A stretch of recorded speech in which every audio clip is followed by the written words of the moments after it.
So if you're like me, you pick up Henry Fountain's new book, The Great Quake, and you immediately assume it's about some California disaster. You don't think about Alaska unless perhaps you're an earthquake specialist or some trivia master. But Alaska is exactly where the Great Quake happened on March 27th, 1964. At 9.2 on the Richter scale, it was the biggest earthquake ever recorded in North America and the second most powerful in world history. Does anyone know the most powerful? The answer is Chile in 1960, and that one registered 9.5. The one in Alaska lasted more than 4 minutes, which is incredibly long for an earthquake. The human tragedy and physical damage of it all are dramatically and vividly captured by Henry in his book. But the quake's impact on people, on structures, and on the landscape is only part of the story that Henry tells. His book also is a story about how a major natural disaster ended up spurring scientific inquiry. And that part of the story centers around one individual in particular, a geologist with the U.S. Geological Survey named George Plafker. Now, Plafker wasn't an earthquake expert, but he knew Alaska and arrived a day after the earthquake to investigate what happened. The study he produced to explain what caused the rupture helped confirm what is now the widely accepted idea of plate tectonics, but what at the time was a controversial and much debated notion, and I'm not even going to begin to get into plate tectonics because you're going to hear a lot more about it from Henry in a minute. This is Henry's first book, but he's particularly skilled at combining a human interest story with a history of scientific advancement. He's a veteran journalist who, after stints at papers in Paris, New York, and Bridgeport, Connecticut, joined the New York Times, where he's been for 2 decades as a reporter or editor, writing about science for much of that time. For a decade, from 1999 to 2009, he wrote Observatory, the weekly column in the Science Times section. He was an editor on the national desk, on the national news desk, and the Sunday Review, and was one of the first editors of Circuits, the Times' pioneering technology section. These days, Henry reports on climate change. The New York Times actually has a whole group assigned to cover just this critical issue. A review in the Los Angeles Times called The Great Quake, quote, an outstanding work of nonfiction, one that weaves together snapshots of a lost world, the primal power of nature, and high science. So, ladies and gentlemen, please join me in welcoming Henry Fountain.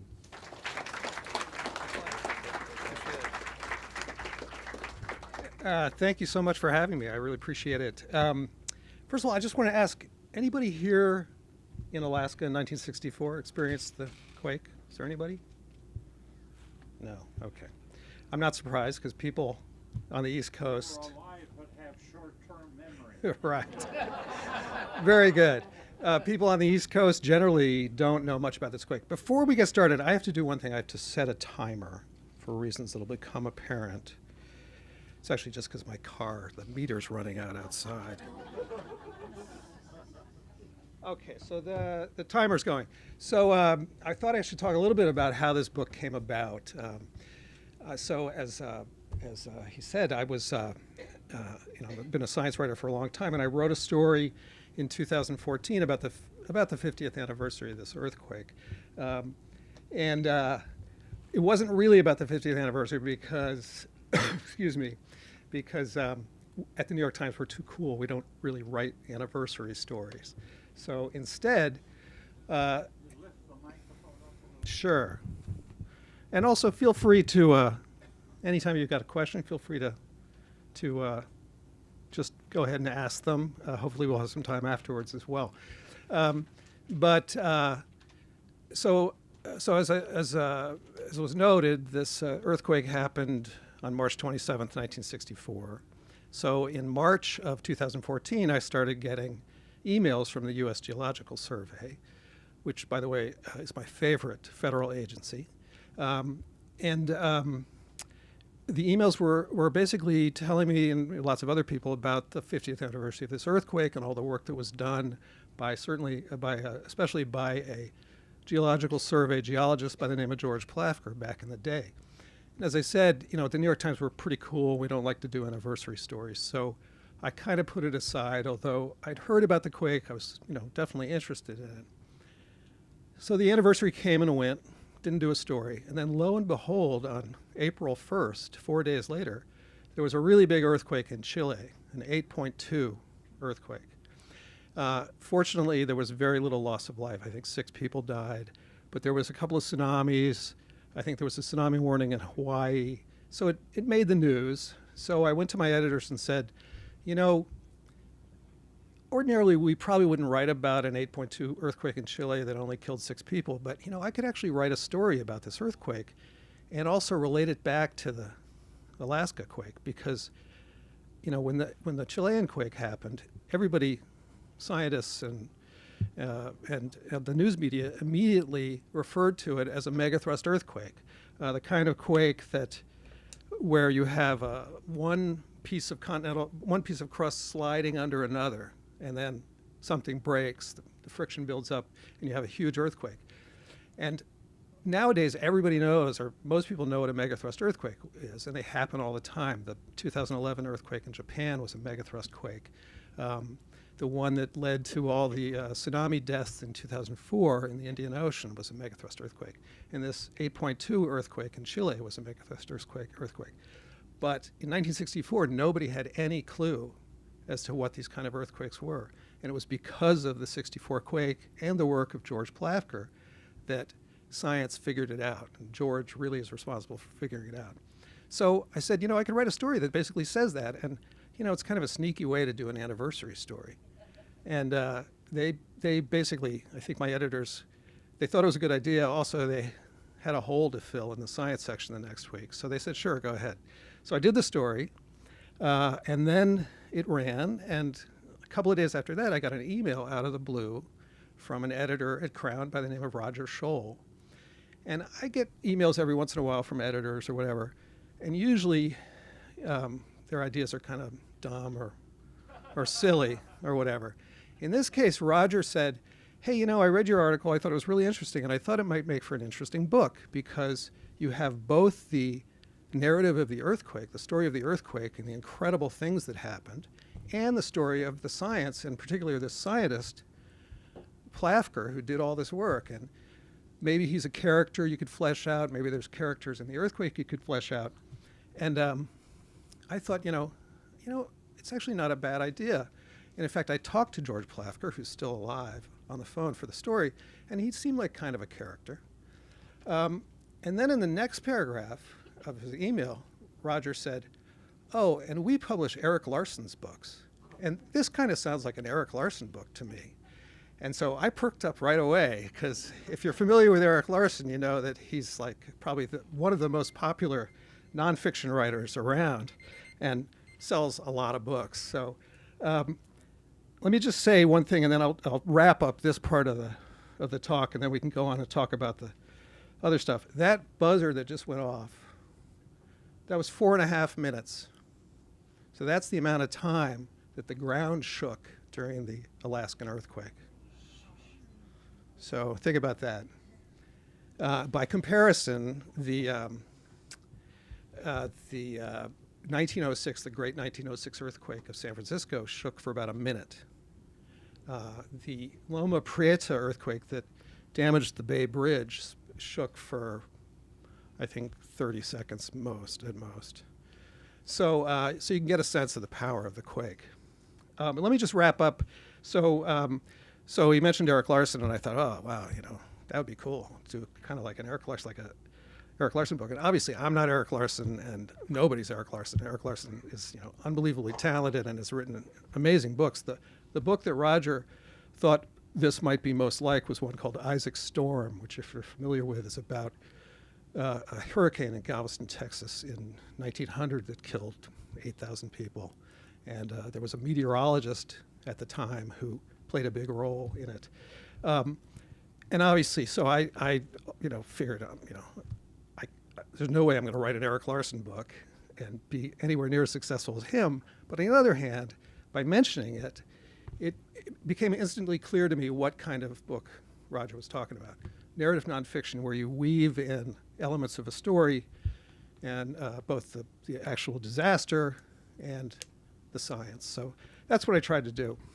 So I wanted to also just talk about two things. One is the quake itself, and the other is being the science. And so this is Anchorage, the day after the quake, and that's downtown. And you'll notice it's almost like there's an elevator there. That's because that part of the street dropped about 10 feet. One of the reasons I wanted to write this book is because I didn't know that much about it, and everybody I talked to after I wrote that story, even my science colleagues, I would say there was an earthquake. They'd say, "What are you working on?" I'd say, "Well, I'm working on this story about this earthquake that happened," and they'd ask like, "Well, where was it?" I'd say Alaska, and they go, and then they'd say, "When was it?" And I'd say 1964, and they'd go, "Huh." And that was usually a conversation killer, because what can you really talk about? And nobody really knew much about it. But in fact, once you start to get into it, it was really an amazing event. And people saw stuff that they'd never seen before. People experienced really terrible, terrible things. And it was pretty something. So part of for me, the writing the book was just learning about this earthquake and talking to people who had lived through it. And also reading firsthand accounts of it. I don't know if there's any other authors who write, I guess, you could call this history some, but I found actually talking to survivors, because it was so long ago, it was 50 years ago, that actually, number one, the memories are not as strong, obviously, after 5 decades. But number two, particularly in a place like Alaska, where community is a really big thing, they're kind of isolated, so particularly in little towns like Valdez and stuff, it's like community is really big. People's memories, people tell the stories, they tend to share the stories, everybody's story kind of gets homogenized. And so a lot of the stories end up sounding the same.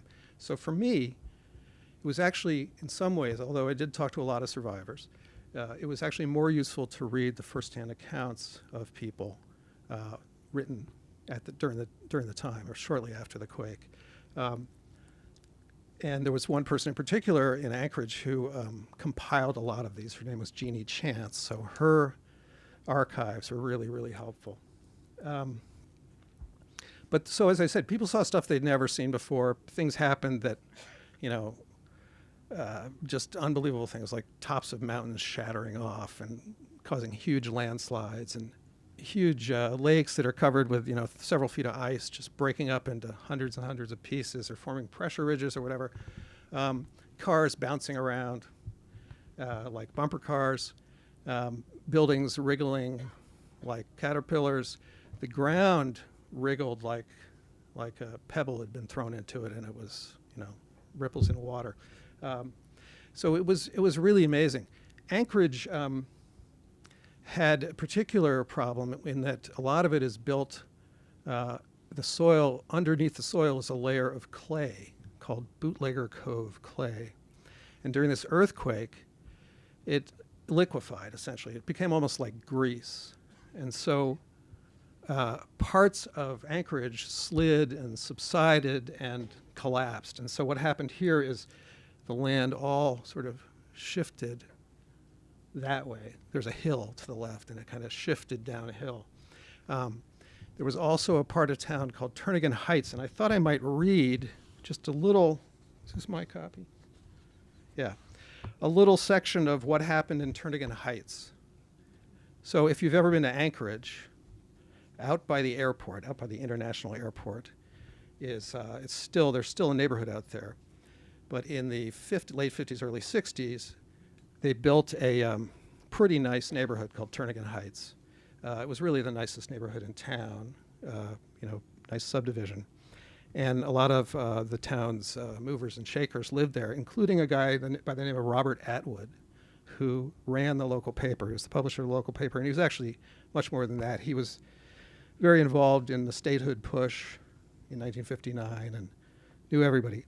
He was also learning how to play the trumpet. And he was really bad at it. And so he would only play the trumpet, only practice when nobody was at his house. So at 5 o'clock on March 27th, his wife went to go shopping because they were having people over for dinner that night. And he used that as an excuse to break out the trumpet and start to practice. And here's what happened. No sooner had he put the instrument to his lips, though, than the house started rocking. A chandelier, hanging from a beam on the living room, began to sway. Soon the whole house was lurching about, as if it were being heaved to and fro. It was obvious to Atwood that the house wouldn't stay in one place for long. The large roof, in particular, seemed in danger of caving in, given how every other part of the structure was bending at odd angles. He ran out the door and down the driveway.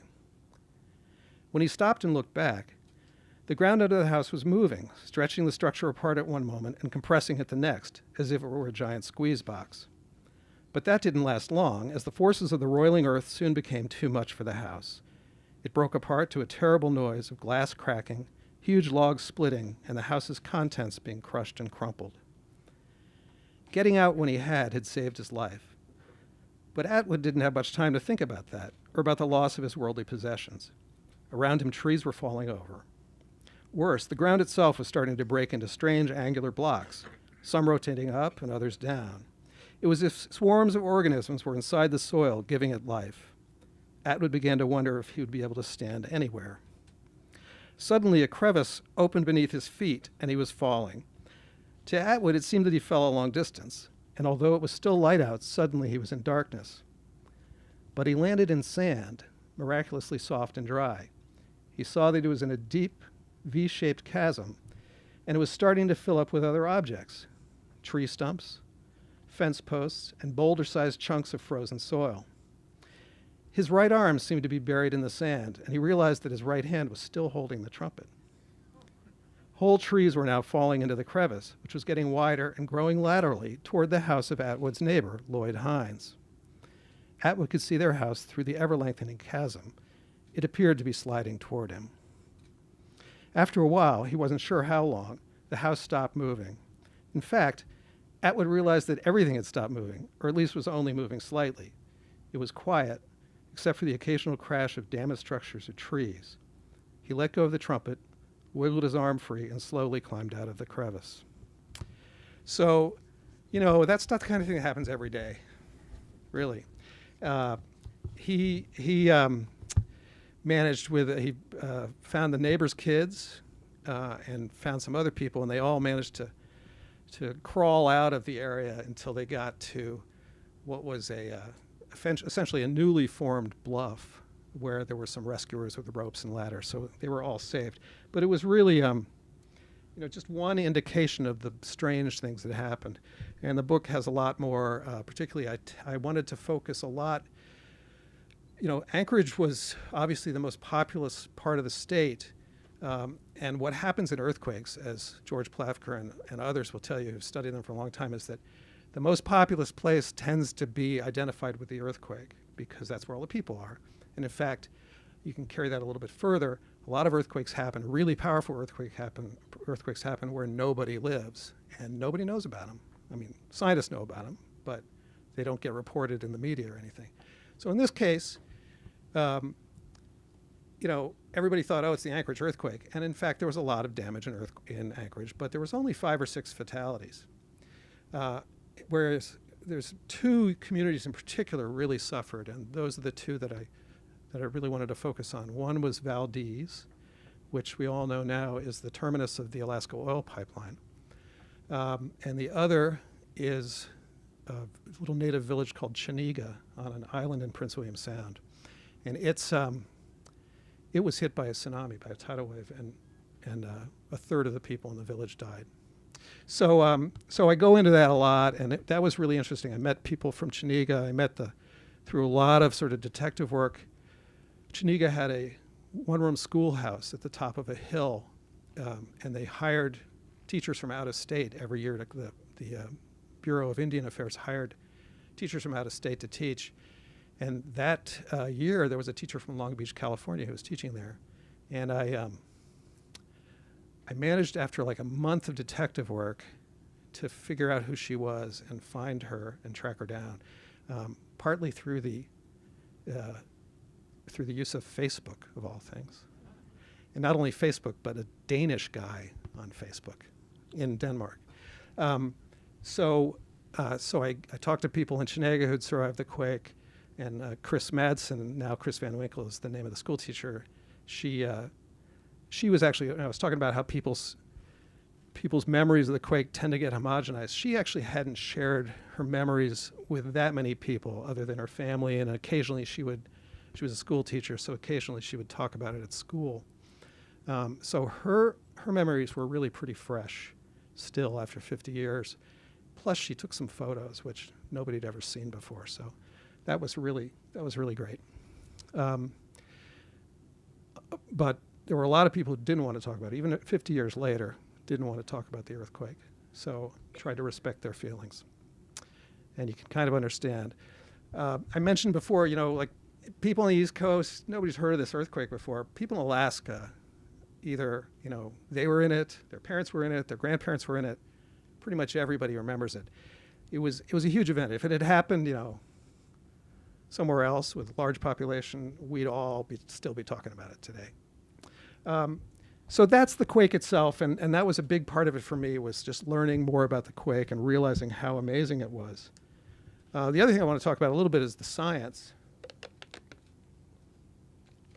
which, in addition to, like, a lot of people don't know about the quake, so when I talk about the earthquake, if mentioning that I was working on a book about an earthquake that happened 50 years ago in Alaska didn't stop the conversation, then we'd get to talking about, well, so what's interesting about it? And I'd say, well, the most interesting thing actually is that at the time of that quake, nobody really knew, or there was still a big debate about why earthquakes like this happened, whether in fact what we all have come to totally accept, this idea that the globe is made of a bunch of different plates, about a dozen, the surface of the globe is divided up into about 12 or so large plates, and they move around in relation to each other, what we call plate tectonics.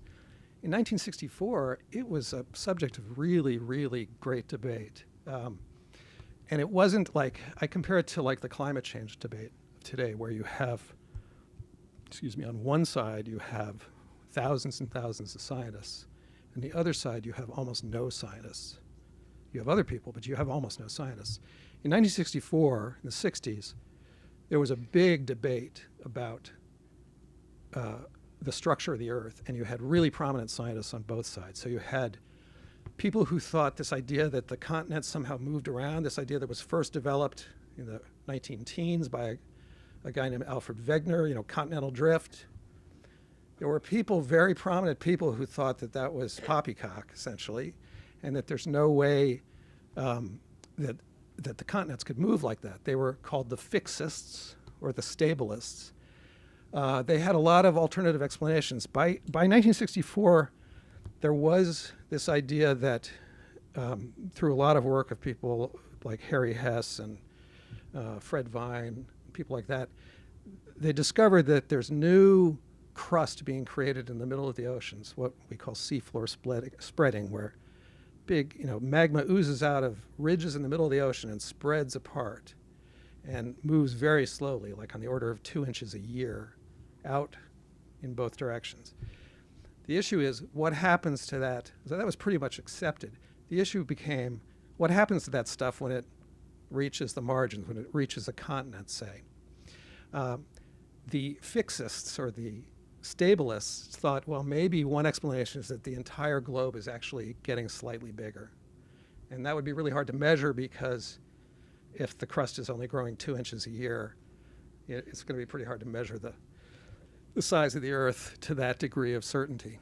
But the other side, which was gaining more and more force, their argument was gaining much more credence, were the mobilists, who thought, yeah, this crust is created in the middle, it oozes out, it spreads out, seafloor spreads. When it gets to the continental margins, it actually goes underneath, remelts essentially, and eventually finds its way back to the ridge. It's almost like what they call a conveyor belt. In fact, that's how they refer to it. And so, and that would, because it's going out and pushing against the continents, would force the continents to move. It would also do things like create mountains and stuff as material was scraped off the seafloor as it hit the continents and stuff. So that debate was really, really big in the mid-60s. So along comes this earthquake. And George Plafker was a 35-year-old U.S. Geological Survey geologist working. He was with the Alaska branch. He was not a seismologist by any means. He was like a rock hound. You know, he would go out in the Alaskan bush every summer and spend a week or two with one other geologist in the middle of nowhere and read rock outcroppings and map the rocks. The idea was to figure out what kind of mineral resources Alaska had. So when the quake happened, excuse me, the Geological Survey decided they needed to figure out what happened with this quake. And they didn't really, excuse me, they didn't really have any seismologists on staff. But what they did have was George and a couple other geologists who were comfortable in getting around Alaska. They weren't afraid of bears. They could live for a week or two out in the bush country with no contact with anybody and survive. So the USGS sent George and a couple other people up to Alaska to do the work. And for George in particular, that totally changed his life. He and the others spent a couple of weeks just kind of doing an initial survey. They wrote a report, and he went back the next summer and spent the entire summer living on a barge in Prince William Sound and surveying the land changes, because one of the big things that happened in this quake is that over an area perhaps the size of California, some of the land rose up and some of it sunk down. And so he measured that all over the course of summer. And then went back and just in sort of a, just one of these things like what makes science so incredible is here's a guy he went to Brooklyn College. He's had a BS in geology, but he saw this change firsthand, saw all these changes. And he'd also spent time in South America, and he'd seen things that led him to totally accept the idea of that the continents moved around and stuff. So, and that this crust must be sliding under continental crust. So he looked at it all and, put two and two and two and two and two together and figured it out and wrote a paper in 1965 that basically laid out what megathrust earthquakes are. And he was up against a lot of people, a lot of really prominent people, including one in particular who wrote a paper that appeared a couple of months before his that argued totally the opposite way, that it had to have been a much different kind of situation that was not related to any kind of sliding of one crust under another. So, and George turned out to be right. So the great thing about this book for me, in addition to meeting survivors of the quake and spending some time in Alaska, was that I got to spend time with George, because he's at age 87 now. I think he's 88 now. He's still going strong. He lives in Northern California. He retired from the Geological Survey 22 years ago, but he still goes to the survey's offices in Menlo Park every day. And he's actually still working on the Alaska earthquake. And one of the great joys of my life is I got to spend some time with him in Alaska, including being his field assistant for a day as we were slogging around the Copper River Delta, because he's taken cores of the Copper River Delta, which is in the earthquake zone. He's trying to figure out how often these earthquakes happen, these big, big Alaskan earthquakes. And he's basically figured out they happen every 500 years or so. So Alaska's safe for now. But he's an amazing guy. He's a very intuitive person. He's just, he's long since got his PhD and everything, and knows obviously now a lot of seismology. But at the time, he was just a guy with a rock hammer and a compass and a hand level, and he really figured it out. And it's a testament to two things, I think. One, and I believe this in journalism too, it's so important to see things firsthand. I happen to work for a news organization that still believes in spending money to send people places and see things. I was actually just in Iceland and Alaska working on climate change type stories. And there's no substitute for actually seeing the stuff firsthand. And, George, the same thing. He saw all this deformation. And the guy that wrote the other paper never saw it. He was working in his lab. So that's one thing. And I'm forgetting what the second thing is. Yeah. But I'm sure it was vastly important. But the other thing is, it just seemed important to me in writing this book to celebrate scientists and science, because we live in a society now, particularly in the United States, where science is often not valued. Scientists are not valued. There's a strong anti-science sentiment among some members of government, some politicians, even some schools. And it's important to celebrate, scientists, and not just the famous ones, the Pasteurs or the Einsteins, but people like George who just do their work and figure things out. George is finally getting some recognition for what he did. There's been a group of scientists for years who've been trying to get him some kind of recognition for his role in the acceptance of plate tectonics. So he's getting a gold medal from both the Geological Society of America and the Seismological Society of America this year, which is really great. And if there's some way that this book can continue celebrating George's life and career, that makes me very happy. So with that, if you got questions you want to ask about anything? Sure.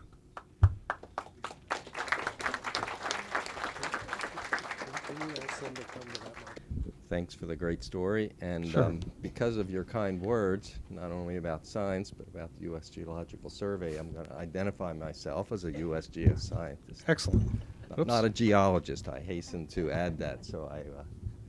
But I would like to know more about any further detail you have about George's career with the USGS and how it changed kind of with respect to his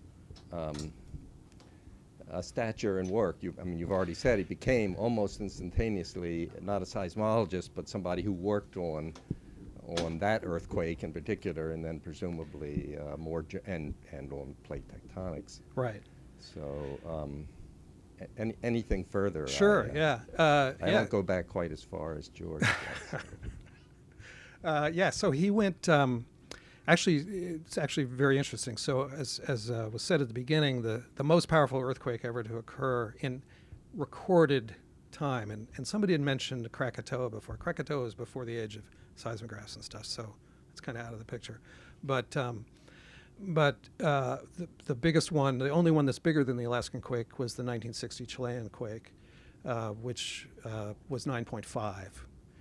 So when George came out with his paper in 1965 and laid out this basic idea that megathrust earthquakes happen, and in doing so, essentially, the way I like to say it is that the only way you can understand this earthquake is if you accept the idea of plate tectonics. A very prominent guy at Caltech by the name of Clarence Allen, head of the seismological laboratory there, said, okay, well, you think you've got to figure it out. Why don't you go down and check out this 1960 quake and see what you see? And so he did. He got a grant. He went to Chile, and he did more or less the same thing. He hired a fishing boat. He'd spent time working for an oil company in South America, so his Spanish was really good. And he did the same kind of surveying work and found out essentially the same thing, that there was this incredible deformation, and the only fault you could have on this quake was this slow, sliding, shallow fault. So he studied that one, and actually that paper, which I think was in 1967, comparing both earthquakes, was in some ways even more influential. But he had an interesting career because he was a member of the Alaska branch, so he still did a lot of work on Alaska, a lot of basic geology work. But because of his expertise, particularly in the fall and winter and spring when you couldn't really work in Alaska, and normally he'd be back in Menlo Park, he would go work on earthquakes. So he did a lot of lot of work even after he retired. He studied the Aceh earthquake in 2004, the one that on Boxing Day that caused all the tsunamis. He studied, it wasn't an earthquake, but he went down to study this earthquake in Peru that occurred in 1979, and he went in, I think, early 80s, and he actually, he was so taken by another thing that happened during the earthquake that he ended up studying that. And what happened was there was a landslide where the top 8,000 feet of a really high peak in the Andes broke off, formed this, 30 million cubic yard debris slide that went down the mountain. It reached speeds estimated at 600 miles an hour. And it went into a valley, and then it kind of came up the other side of the valley, which was shorter, and it became airborne. So like 30 million cubic yards of material traveling 600 miles an hour in the air. And it landed on a unfortunate city of 25,000 people and buried all except a couple of hundred of them. So he studied that because, he figured out the exactly what happened. So things like that. So he had a really, really interesting career. And he's still, as I said, he's still going strong. He's been working on a paper now about the frequency of these megathrust earthquakes in that part of Alaska. And, hopefully that'll come out at some point. So, What point did he finish his PhD, and where did he do that? it was at Stanford while he was working for the survey. And it was, I think actually the Chile Quake paper might have been his PhD thesis. So it was in the late 60s. Great. Thanks. Sure. I am so short. I'm not sure this is going to work, so I'll just angle. Yeah, do an Elvis thing. There we go. There you go. Is this good? When I was at Earthquake Park in Ah, Anchorage, Okay. I was absolutely astonished by the degree to which they had put effort into explaining both the scientific and the individual impact of the earthquake. What I was equally astonished by was how little loss of life there was, thank goodness, because Alaska was so sparsely populated. Right. But let me ask you, how beneficial was Earthquake Park and the fabulous work affiliated with it to the publication of your book? Well, I visited Earthquake Park a couple of times, but I got actually most of my education about geology and earthquakes from George directly. And it was one of the greatest joys of my career was spending time with him in Alaska. We, through the good graces of the Geological Survey up there and a current geologist by the name of Peter Heusler, we spent a couple of days on Prince William Sound. We visited the places where he'd measured uplift. We stood on this beach on Montague Island that had been a beach on March 27, 1964 at 5 o'clock, and by 5:40 p.m. it was 35 feet in the air. So there were trees growing on it. There was moss on the cobbles. So I got most of my education from George and talking with other people. Peter Heusler of the Geological Survey was very helpful. Earthquake Park, though, is a great place because that's where the story I read about Bob Atwood, that's his neighborhood. And so that's the remnants of all these. So I mentioned that area was underlaid by this layer of bootlegger cove clay that basically turned to grease. And all that land that sat above it slid about 1,000 feet or more towards the water, towards Cook Inlet. And it broke up into all these pieces. So in Earthquake Park, what you see is the remnants of that. Even 50 years later, it's still obvious that the land was tortured, basically. So it's a really good place. If you're ever in Anchorage, it's right by if you have a couple hours between flights or anything, it's literally right off the runway. Thank you. Sure. Hi. Hi. My name is Eric Koberg. I grew up in Alaska and left in May of '63, so I did miss this event, but certainly went through a number of quakes, while I was living out Sure. there. Yeah. And I did see the aftermath right after the quake, and that's another story. And I have a photograph I want to show you, an aerial photograph of Anchorage immediately after the quake. Great. And you could see the debris going out into Cook Inlet. Yeah, it's all broken up because there was snow cover, right? Exactly, there was So the snow fissures are very dark and the snow is white, so it looks like I don't know how to describe it, but yeah, they're But incredible. what's always fascinated me was obviously I seem to remember they always talked about only about 8 or 9 people actually only died in Anchorage Yeah. proper. Yeah. You know, but most of the deaths were the villages along the coast of Kodiak, and is that correct? Yeah, and I get into that in the book. I mean, most of the deaths were, everybody thinks earthquake, oh, a building's going to fall on you and you're going to die. And certainly that happens.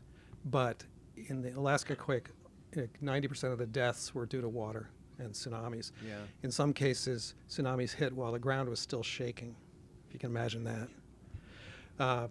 So, and the other thing is that, as people pointed out, there weren't that many people in the entire state. A lot of people talk about the Pacific Northwest now and how its conditions are somewhat the same. It has a subducting plate that is getting charged up, and someday it's going to pop, as the geologists like to say. And that, there's 10 million people in that part of the Pacific Northwest. So that would be a major, major, major disaster. Our teachers always said to us, if there's a quake, run outside and all hold hands. Yeah. Yeah. Yeah, that's not the the official idea now is this idea of getting under a doorway is no longer really thought of as a good idea. Pretty much any part of a house is as strong as a doorway these days. The idea is to get under something. Don't run outside. You're likely to be hit by something falling from the facade of a house. I mean, these terrible earthquakes in Italy that aren't actually even that powerful, but it's all these old masonry buildings that don't have much reinforcement, and bricks fall, and so people run outside, and then there's an aftershock, and a facade falls over, and unfortunately people die. So the idea is get down, get under something, and stay there. Like get under a table. One of the TV stations, I think all the TV stations at that time, their tower was on top of something called the McKinley Apartments. And it was like a 14 or 15 story, and then there were towers on top. And when we would have quakes when I was there, because I was working at the station back then, you would go outside, you could see the tower waving back. Yeah. Well, that's a good point. I mean, Alaska still has, it doesn't have, the megathrust earthquakes don't happen very often, but there's lots of other faults in Alaska, and it's responsible for something like 16% of the earthquakes in the world in Alaska. So. Well, thank you very much. Sure. Appreciate it. Hi, I was lucky enough to hear your interview on NPR's Fresh Air, too, which is a great interview. But one of the things that I was curious about, you mentioned it there, that in 40 or 50 years, they think the Pacific Northwest, I think, is going to have an earthquake or sometime like that. And you mentioned it, too. I think Plafker said every 500 years. Obviously, the development of plate tectonics has been helpful, but how much better have we gotten able to forecast when earthquakes are going to happen? Because that's a pretty big forecast interval. Well, I mean, you're talking about two different areas. You're talking about Alaska, and you're talking about the Pacific Northwest, and there's actually two different plates, so they're different situations.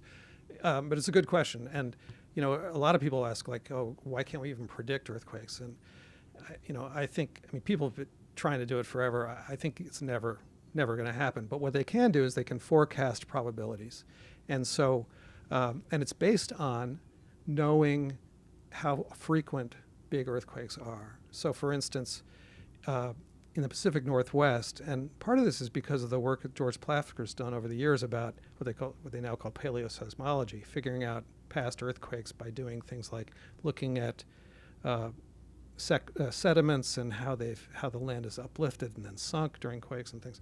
But in the Pacific Northwest, they discovered through various techniques that the last really big earthquake on that plate boundary, the Juan de Fuca plate boundary, was in 1700. In fact, they know the day. It was January 29th or something. They know this because there was a big tsunami in Japan that killed a lot of people, and it was recorded in Japan. So, and they've gone back and they've found that the return period for earthquakes, how often these big earthquakes occur in that location, are 400 to 600 years, say. So we're now 317 years after the last one.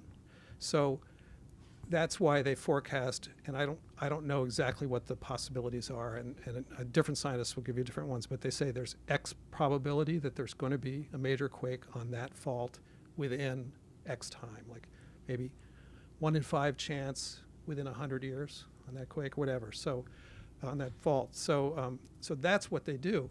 And but nobody can say there's going to be an earthquake, a 9.5 earthquake on January 15th, 2080 or something. People can't just cannot do that. But they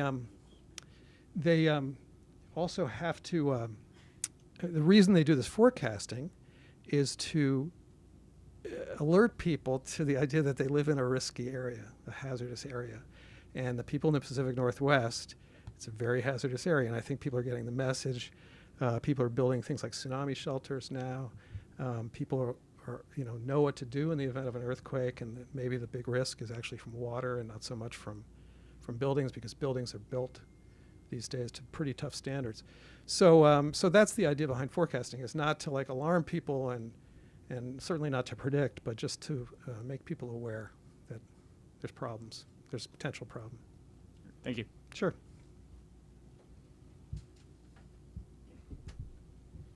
Could you tell us just very briefly about the measurement of earthquakes? Sure. So at the time of the 64 earthquake, they used something called the Richter scale, which was developed by Charles Richter, who was a very famous seismologist at Caltech. It basically measured, the waves, more or less, and it was not very good at measuring big earthquakes. It's never been very good at it. And in fact, in this quake, the closest seismograph actually broke during the quake. It was overwhelmed by the power of this earthquake. So in the ensuing 50 years, they've worked out a better way to measure quakes, and it's called the moment magnitude scale. And what that does is it uses all the information that seismographs pick up, all the waves and everything, but it basically computes the power based on the length of the fault and how much it moves, and figure out how much energy is released. So the 9.5 quake in Chile, obviously, so when those quakes, when the 60 quake happened and the 64 quake happened, they weren't sure exactly what the magnitude was because seismographs couldn't read it. The Richter scale couldn't deal with it. They've since gone back and calculated. And that's why they say the Alaska quake is 9.2. In fact, some people think it might be 9.3, and others, and the Chilean quake is 9.5. And it's based on, I think in Chile, the fault was 800 miles long that actually broke. And I forget the actual amount of slip, actual displacement, but it was, on the order of tens of feet. And so they can figure out the amount of energy and therefore the magnitude. They've done the same with Alaska. And every quake now, that's how they do it, particularly the big ones. So that's how it's done. Sure. Your focus here tonight has been on natural causes of earthquakes. Are you or is anyone looking at human causes of earthquakes? And I'm thinking of things like fracking for natural gas, and some jurisdictions have even banned that now, or gigantic dams with very heavy reservoirs seem to have. Right. Been, how big is this a big problem, or is anyone really looking at it? Well, I've done a bunch of stories about what they call induced seismicity, which is these days it's largely due to oil and gas operations. It's not, in most cases, it's not the actual fracking process per se. It's not the, fracking is they inject fluid with sand and other chemicals down into a well to break the shale open to get the gas or oil out. And so it's like you're like basically exploding the rock, and that causes very, very, very minor quakes. But what happens in a fracked well or any well, particularly an old oil or gas well, is for every, like an old oil well, every barrel of oil you might get like 50 barrels of water out of the well. And this water is underground. It's picked up radioactivity from rocks, so it's slightly radioactive, so you can't just like dump it in a lake, say, or dump it in the ocean. So they pump it back underground in storage wells. And almost all of the these induced earthquakes that have been happening in Oklahoma, there was some in Youngstown, Ohio, there's been some in Arkansas and Texas, places like that. Almost all of those are related to pumping of wastewater down, not fracking per se. So, and what there's been finally a realization that the way you stop these is by stopping pumping so much water down and finding another place to put it. So that seems to work. And even in Oklahoma, which is a big oil and gas state, they've started to realize that. Your reference to dams is interesting. It's the same kind of idea. You impound a lot of water. Water weighs a lot. and it upsets the equilibrium below ground. There's faults everywhere, not big ones like in Alaska, but there's faults. And you put a lot of weight in a place, and it's going to change the equilibrium down there, and you might have an earthquake. Similarly, mining can do the same thing because you're removing materials. So all of a sudden you have less rock in a spot, less weight, and you can have earthquakes. So people are aware of it. It's there was one 8.0 earthquake in Kazakhstan in an oil and gas field like 25 years ago. That's by far the biggest one that's ever happened. Most of these induced earthquakes are much smaller. Most of them can't even be felt. The biggest one in the States, I think, was in Oklahoma in a town called Prage, and it was 5.6. And it damaged a couple of houses, and 1 or 2 people were injured by falling stuff. But so most of these quakes are small. Yes? What do your studies in this field and your colleagues that you have to have the connection? What does it tell you, if anything, about climate change? The question was, what I've learned about quakes have any connection to climate change? It's a good question. I don't think there's much connection, really. I mean, one of the things I like about my job is I get to study lots of different things. So, my employer is nice enough to let me, I took 6 months off without pay, so they were nice enough to not pay me for 6 months. But they, they let me, obviously I write mostly about climate change, but when an earthquake happens, I'll write about that. I'm into, it's worked out I'm sort of into disasters. So when volcanoes occur, I went to Iceland a couple years ago when there was a big eruption going on. But there's really not that I can think of, sort of direct connection between climate change and what I know about earthquakes.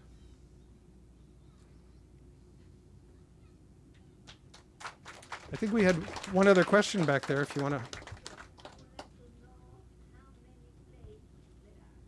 How many plates there are? I'm sure I'm going to get this wrong, but I believe there are about a dozen. If there's any geophysicists in the audience, correct me. There are a dozen major ones, like, the Pacific Plate, which is almost all the Pacific Ocean, the North American Plate, South American Plate, a bunch of them like that.